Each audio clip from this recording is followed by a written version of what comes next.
If I wanna sit in and drink super tenants in the day, I will. No one's gonna fucking tell me jack. But can you rely on anyone in this world? No, you can't. It's not my fault there's wall to wall empty cans. Everyone wanted this to all go wrong for me from the start. It's fucked up that a man's life can just be attacked. Watching this morning with a beer is much better than relying on them cunts for mates I was given that don't have my back. Scott texted me to say he'd have a look at the TV for me, but I laid it down, telling him to fuck right off, chap. Phoned this company out the yellow pages, told them to take away the TV and fix it quick snap. The next day they took away the TV, told me they would repair the little bit that's broken round on the back. I thought that'd be that, but the next bit was on top. This was where it all started to get a bit out of hand. No one gives a crap about Mike, that's why I'm acting nasty. You know what you can do with your life, introduce it up your jacksie. Cause no one gives a crap about Mike, that's why I'm acting nasty. You know what you can do with your life, introduce it up your jacksie. The TV man comes back later, knocks on mine to say he's found something in the back of the TV. I'm looking at me absolutely speechless, can't quite believe he's trying to pull this fucking stunt on me. I knew it was a simple case of the power supply gone on the back, but he's trying to tap me up for more money. He says it's not like that, and I'm like, fuck off and die and stick up my 2 fingers and one more to make 3. And he says, don't talk to me like that, and I don't understand. My face is in his face, I tell him I understand perfectly. And he grabs my shirt and I grab his face with my hand, so he brings his fist up and twats me a good one on my cheek. And I'm trying to pull his head down so I can knee it, but he's got my ear. He's twisting it round so much it's really hurting me. And we both go down on the floor and he pushes my head back onto the corner of the fridge, which is total agony. Then he gets up and runs out of the kitchen and out of the door, shouting stuff to me, slamming his door, shouting to me. So here I am in my house, drinking on my own settee. Everyone's a cunt in this life, no one's there for me. No one gives a crap about Mike, that's why I'm acting nasty. You know what you can do with your life, introduce it up your jacksie. Cause no one gives a crap about Mike, that's why I'm acting nasty. You know what you can do with your life, introduce it up your jacksie.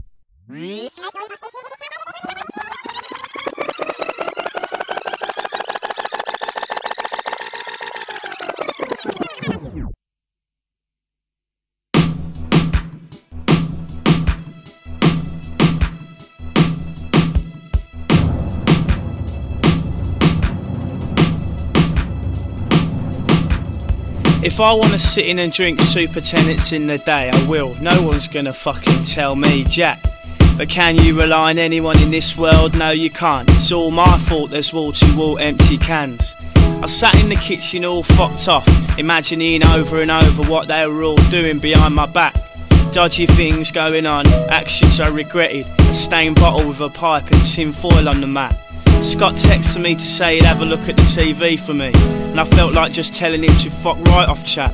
But what he said about wanting to do the right thing by both mates and then opting to stay out, it seemed to match. But I told him he could make it up by fixing the TV. He said that's the least he could do to square things flat. I thought that'd be that, but then the next bit was mad. This is where everything started to all turn back. It's the end of something I did not want to end. Beginning of hard times to come. But something that was not meant to be is done, and this is the start of what was. He had to unscrew about 15 screws before he could pull the panel off the back to get in the fecking thing. But just as he did so, he said he saw something that slipped inside behind the panel, down the back of it. Must have been some leaflets or a bill maybe. I didn't want to lose the bill in case it was a final warning. So we both tried to get the back off and work out if there are any more screws to get out or if we left any in. And when he looked down the back of the TV, his eyes just froze before he rammed his hand in, saying, "No shit." He's looking at me absolutely speechless. He can't quite believe what he's trying to pull out the slit. I get up wondering what he's smiling about. He's shaking his head at this point with the biggest of grins. I looked down the back of the TV and that's where it was, in all its glory, my £1,000. End of something I did not want to end. Beginning of hard times to come. But something that was not meant to be is done. And this is the start of what was. About 2 this afternoon, the last of the people left my house, cause they never stopped chatting till all the racket's gone. I really feel like things clicked into place at some point, or maybe it's the fact that me and Alison really got on. Or maybe it's that I realise that it is true, no one's really there fighting for you in the last garrison. No one except yourself, that is, no one except you. You are the one who's got your back to the last deed's done. Scott can't have my back to the absolute end. He's got to look out for what over his horizon. He's got to make sure he's not lonely, not broke. It's enough to worry about keeping his own head above. I shut the door behind me, huddled up in my coat, condensation floating off my beth, squinted out the sun. My jeans felt a bit tight, I think I washed them too high. I was going to be late, so I picked up my pace to run. End of something I did not want to end. Beginning of hard times to come.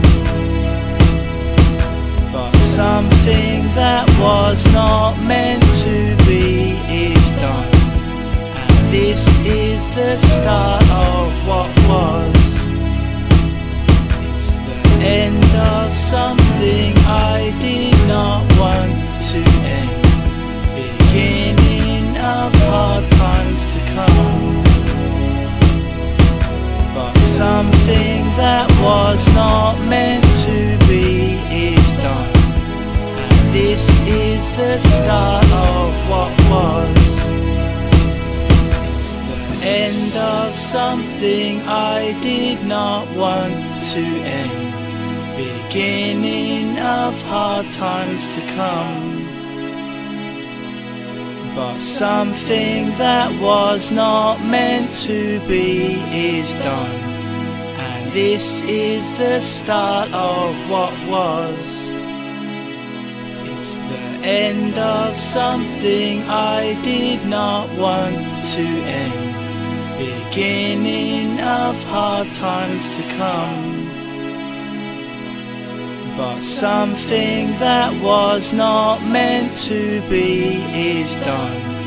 And this is the start of what was.